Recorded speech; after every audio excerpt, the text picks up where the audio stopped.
Carlos, and he'll be doing his 10-minute presentation. I'm sure you want to change up your slides while I do your introduction here, Carlos. Our featured speaker today is Carlos Acevedo from Seva House. He occupies the advertising and design seat in our chapter. He offers creative services ranging from graphic design, web design, advertising, drone videos, chalk art, murals, and even fine art commissions. Carlos has been in this business for over 10 years and has produced many successful and award-winning projects. Like most struggling artists, Carlos had previously worked various jobs as a LAX airport ramp agent, UPS truck loader, a dog trainer, a custom picture framer, and a gallery art installer before he found his calling in the advertising industry where he could best implement his creative and artistic talents. Carlos currently lives in the Makiki area with his sister and his dog named Art. How appropriate. Where he says that he is married to the game. His burning desire is for the things he creates to still be around hundreds of years from now. Something no one knows about him is that he's deathly afraid of injections. He's fainted multiple times. Good luck with the vaccines. His keys to success are being passionate, a losing equals death mindset, and he can see the future. Please join me in welcoming Carlos Acevedo, our featured speaker for today. Thank you, Jim. Thank you. All right, guys, let me try to fly through this because there's a lot of stuff I want to show you guys. The agenda for today, I know I've showed you guys a lot of the stuff that I worked with Sam and as well as Kevin, but I have some new stuff to show you guys. So we worked on a logo with, like Azel said, we reworked the velour logo. Vital Floor Hawaii with Lei, she needed a new brochure, so I kind of want to show you guys that. Surfboard Factory Hawaii, I worked on some branding, a huge branding project for them. It was a whole overhaul. It was really, really involved. So I'm excited to show you guys that. And then some websites that I did for the hibachi. All right, so let's start with the logo. So Azel approached me a little while ago, said that she wanted to kind of just revamp her logo. So we started with just a logo repair, which was keep it kind of in the line with what she's doing, with what she already had, just kind of refine it a little bit. So we started some font explorations. These were some that they weren't working, so then we tried a few more. If you look at version 2, so if you guys don't know, velour is for vinyl flooring. She kind of merged those two words. So that's kind of what we were trying to play with right here in that second one. These also weren't working. So we continued exploring more and more. We tried some just some badges.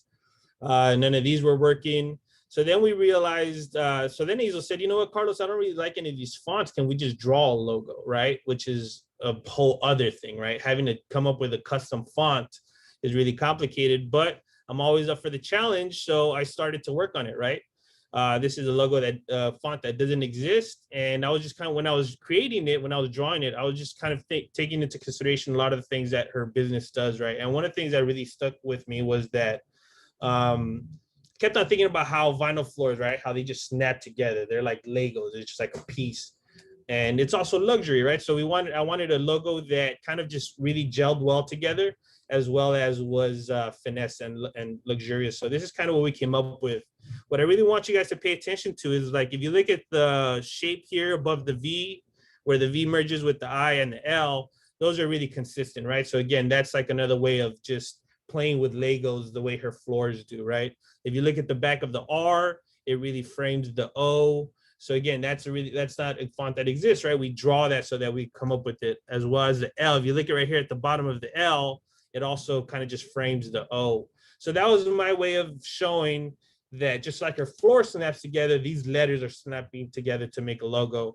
And then we added a leaf to it because of a lot of her products are really eco-friendly. So I felt like that was a really good selling point for what she's selling. A lot of people are really interested in that. So that was a quick exploration for the logo and how we came up with what we have, what she has now.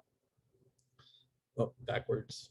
Okay, Vital Floor Hawaii. So Lei, she's taking a little break from us, but you guys know her business. This is her old brochure, right? This is the outside of it's a trifold. So these are the 3 columns. If you look at the left, right, and center side, this would be the outside end of it, and this would be the inside, right? So again, it's not bad, but it could use some finessing, right? It could use some gelling, make it more beautiful, make it just more appealing. Because remember, people judge books by the cover, right? The same way they judge your company by your marketing material.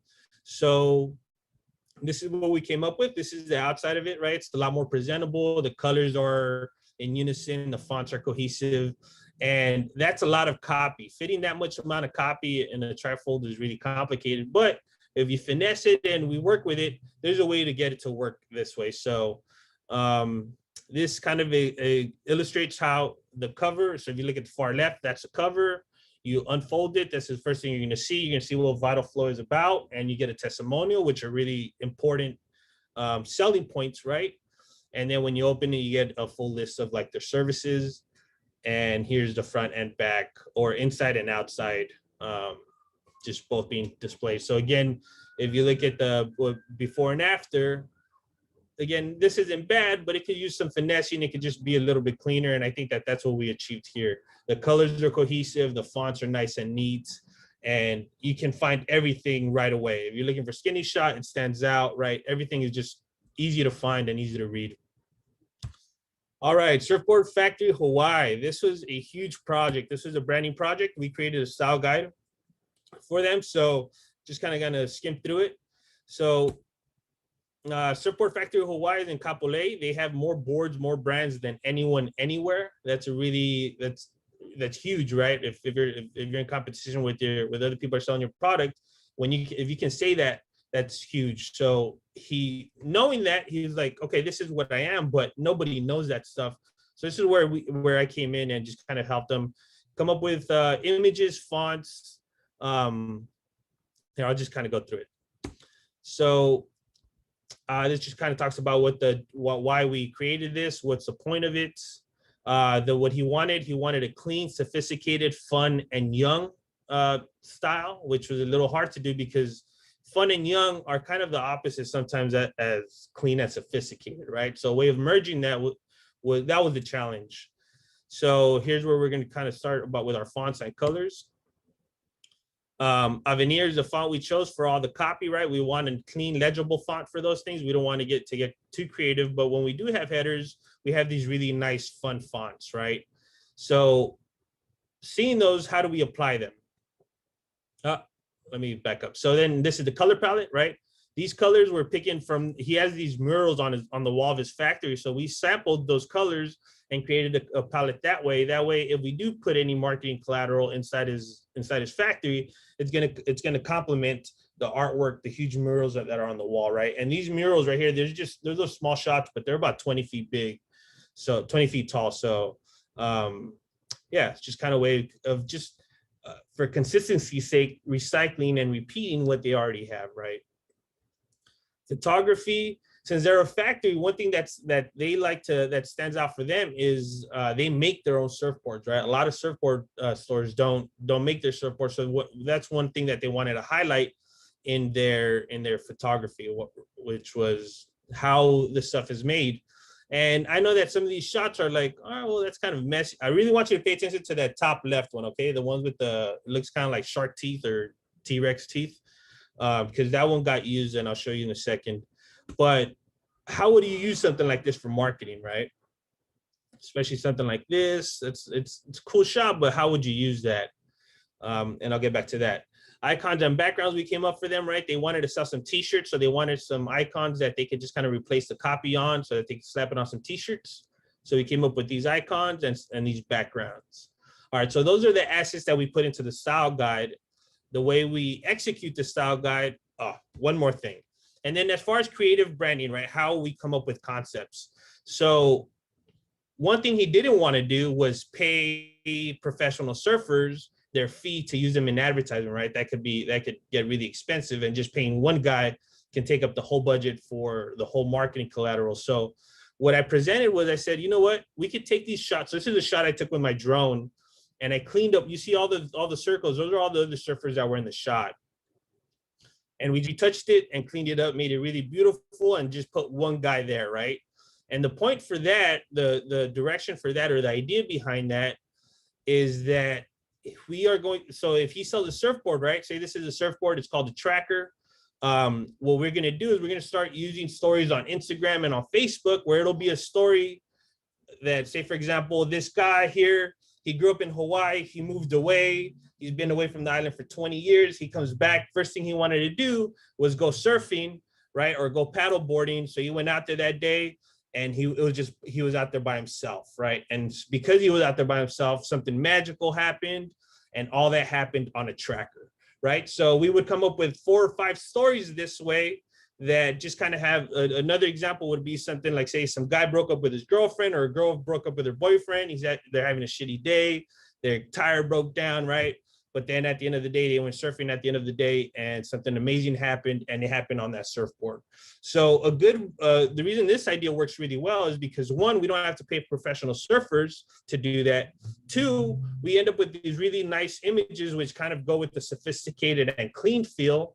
And then third, it's flexible. So if someone buys a surfboard, right, then they can tell their story, and then we can put it on their Instagram, so that now we're engaging with the customer. This is how it would leverage out, right? If we wanted to put that this would be the website. If you need to put it in a magazine, right, it would look like this. If you put it on social media posts, right, so it's really flexible. The flexibility about it is why the style guide is important. As far as the factory photography, this is how it would be used, right? Again, it can be leveraged out the same way. This is how it would work in a magazine and post for, if we were to go that route. Again, just really clean, staying on brand. And yeah, and lastly, the hibachi. So for the hibachi, I'm gonna switch over for a second. Whoops, sorry. Where's my desktop? Oh, almost done. All right. So for the hibachi, he wanted. So he has 2 websites. He has 2 stores. He has the one in Kailua and one in town. So this is the website for the Kailua location. While I scroll through it, if you see the background, right, it has that fish pattern. If you look at the fonts, it's just a lot cleaner. There's parallax. There's parallax when you scroll, so it's just really cool looking, and it's just a lot funner, right? So this is the hibachi one. This is the hibachi in Kailua. Now, if you look at the one that he has in Kaka'ako, we pretty much followed the same pattern, right? We just changed the colors up. So if you see the fish background is back there as well. The fonts are also being recycled. If you just look at the flow of the website, it's just very consistent. They look like sister companies. So that's another example of how style guides are really useful, right? You create one thing, you set some colors, and then the sky's the limit as far as how you use it, how you apply it. And that's where the creativity comes in, right, guys? And that's what I love to do for companies. I like to just kind of just take what they have, see what's the best thing about it, and then present that to the world for them. Yeah, guys, so that's what I got. That was some logos, some websites, some branding, and yeah, if you guys know anybody that can kind of just upgrade their presentation that way, yeah, I'd love to talk to them. Thanks, guys. Thanks, Carlos. Sanjay,